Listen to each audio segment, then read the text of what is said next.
আসুন। আসসালামু আলাইকুম। ওয়ালাইকুম আসসালাম। এতদিন পর আমার বাসায় আসতে ইচ্ছে হলো। হ্যাঁ, আপনি তো আর দাওয়াত করলেন না।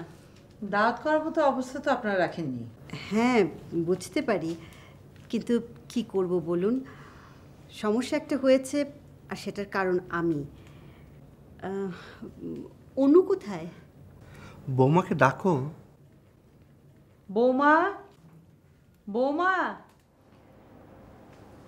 আসছি মা।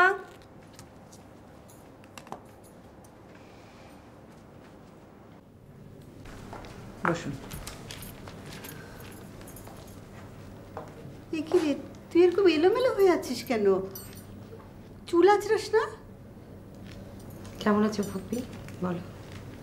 একটু সেজে গুজে ঠিকঠাক থাকবি। কি হয়েছে? কি হয়েছে আমাকে না জিজ্ঞেস করে নিজেকে প্রশ্ন করলেই তো পারো ফুপি। আমার মনে হয় আমরা অন্য ঘরে যাই, আপনারা আপনাদের কথা শেষ করুন। না না, এখানে কথার তো কিছুই নেই, সবই সবার জানা। আপনার আসার কারণটা নিশ্চয়ই সমস্যা কিভাবে সমাধান হয়, তাই তো?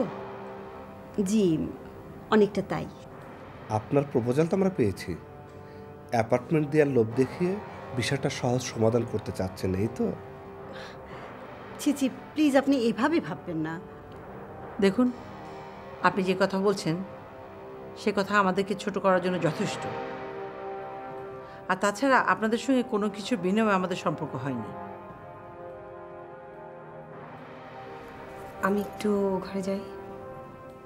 তুমি কোন ঘরে যাবে সেই সিদ্ধান্ত আমরা অচিরেই নিয়ে নেব। জি মা। আপনারা কথা বলুন, আমরা আসছি। এসো।